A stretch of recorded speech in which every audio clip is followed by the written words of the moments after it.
Assalamualaikum warahmatullahi wabarakatuh. Perkenalan, saya Gili Kriawansyah. Saya Fahri Afif Muhaimin. Saya Fadila Fatima. Kali ini kami akan mempresentasikan terkait peran berbasis data atau crime analysis untuk mengubah pola kejahatan cyber dengan data skala besar. Ya, yang pertama itu ada introduksi to cybercrime. Jadi saya hari ini akan menjelaskan apa sih itu. Nah, jadi aktivitas kriminal yang memanfaatkan komputer, jaringan atau internet sebagai alat target atau media utama. Jadi target itu individu, organisasi hingga negara. Contohnya seperti phishing, data breach, ransomware, penipuan online, serangan ke sistem pemerintahan. Itu contohnya seperti itu. Kemudian kedua ada tujuan sistem. Yang pertama ada integrasi multisumber. Sistem ini menggabungkan data struktural dari pemerintahan dan data tidak terstruktur dari berita online untuk membangun database cybercrime terlengkap di Indonesia. Yang kedua ada analisis pola serangan. Sistem menganalisis jenis serangan yang paling sering terjadi serta memetakan hubungan antar seragam, distribusi geografis dan sektor yang terdampak menggunakan social network analysis. Ketiga ada prediksi threat, yaitu sistem memprediksi jumlah insiden cybercrime 6 bulan ke depan menggunakan machine learning dengan tingkat akurasi 87% sebagai early warning system. Yang keempat ada visualisasi interaktif, yaitu sistem menyajikan hasil analisis dalam dashboard real time dengan filter dinamis dan peta Indonesia untuk mendukung pengambilan keputusan stakeholder.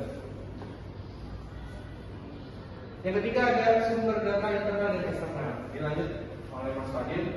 Kalau kita masuk ke sumber data internal dan eksternal, di sini data yang digunakan dalam penelitian ini diperoleh dari dua sumber utama, yaitu dari data government atau internal dan data eksternal, yaitu dari berita-berita di media sosial.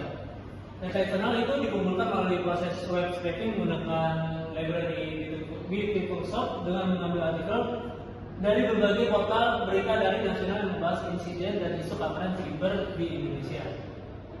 Next. Nah, di sini kita akan membahas metodologi web scrapingnya. Pengumpulan data berita dilakukan menggunakan kombinasi teknik RSS feed scraping. Kita menggunakan RSS, XML parser, dan untuk kecepatan dan stabilitas. Untuk HTML direct scraping yaitu kita menggunakan PeopleSoft untuk akses langsung ke konten, serta Selenium sebagai metode cadangan untuk website dengan konten dinamis. Data yang diekstraksi meliputi judul, isi berita, tanggal publikasi, sumber media, URL, dan kategori serangan yang ditentukan secara otomatis.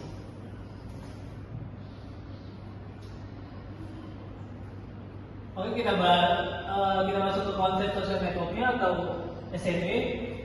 Network terdiri dari nodes yang merepresentasikan jenis serangan seperti phishing, ransomware, DDoS, Edge, dan merepresentasikan hubungan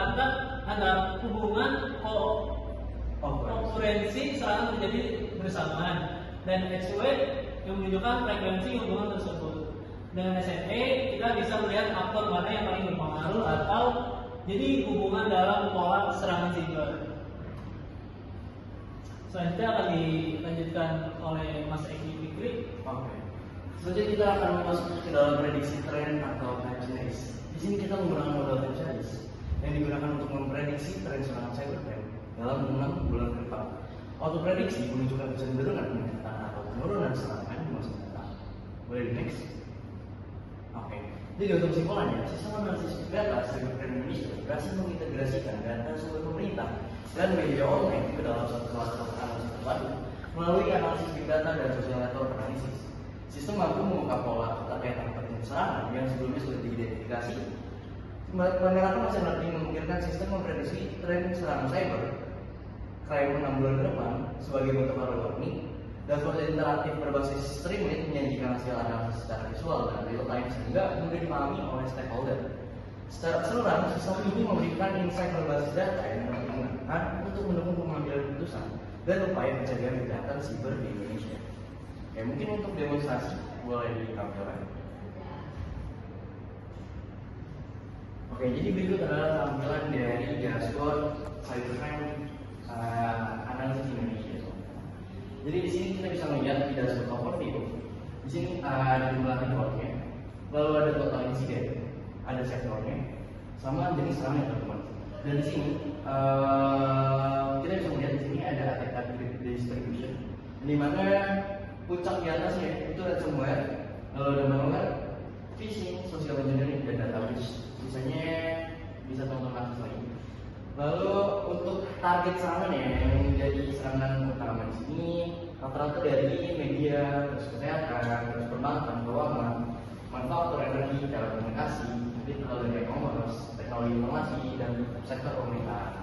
Dan untuk top 10 provinsi yang terdampak dari serangan tersebut, di sini ada DKI Jakarta yang menduduki peringkat utama terbanyak serangan, lalu kedua disusul oleh Jawa Barat, dan ketiga Jawa Timur, serta seterusnya. Oke, kita masuk ke atas lagi, boleh di sebelah atas. Dan untuk di geografik teman-teman, di sini Cybercrime Analysis Indonesia menyajikan roadmap atau peta yang dimana di sini kita bisa melihat yang dimana daerah yang terdampak serangan itu teman-teman. Seperti yang saya bilang tadi, Jakarta menduduki peringkat utama dengan total insiden sebanyak 92.558, serta disusul oleh Jawa Barat yang dengan angka insiden 58.243, teman-teman. Dan lain hal ya, teman-teman. Kita masuk ke trends. Di sini seperti yang sudah dijelaskan tadi, kita menggunakan time series trends. Di mana time series trends ini digunakan untuk mengamati pola serangan cyber dalam kurun waktu 6 bulan ke depan. Dan juga di sini kita menggunakan algoritma machine learning, yang dimana kita menggunakan random forest untuk mengidentifikasi pola kompleks berhubungan non-linear pada data, serta kita menggunakan linear regression untuk menganalisis tren linear perkembangan serangan cyber untuk kedepannya, teman-teman. Lalu yang terakhir kita menggunakan risk regression, di mana ini untuk mengatasi permasalahan multi kolinearitas dan meningkatkan stabilitas model regresi. Oke, mungkin kita bisa lanjutkan data analisis. Oke teman-teman, ini untuk bagian SNE-nya teman-teman.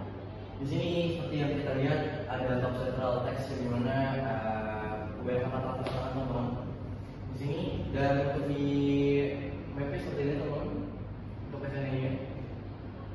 Oke, mungkin boleh di next ke atas. Oke, dari ini untuk prediction ya teman-teman.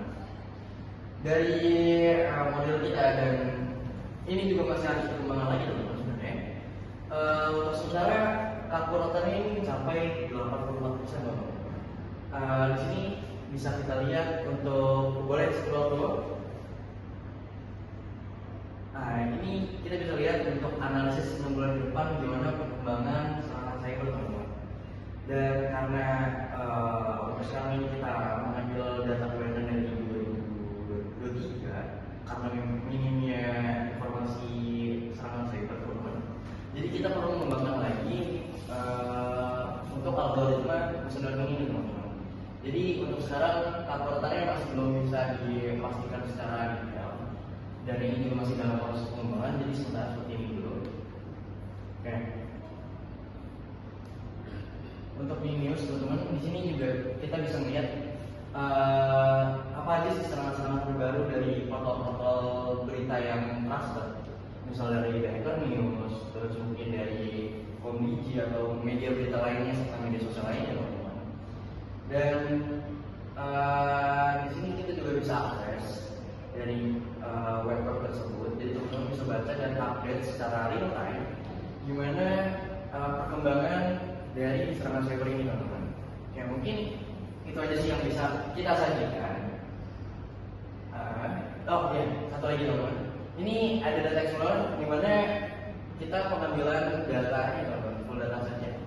Jadi di sini ada insidennya, ada tanggalnya, provinsi, terus ada attack type-nya, ada sektornya apa, serta jenis security-nya apa, insiden count-nya apa, lalu source type sama jelas ada source teman-teman. Mungkin sekian yang dapat kami presentasikan kali ini. Kurang lebihnya mohon maaf. Wassalamualaikum warahmatullahi wabarakatuh.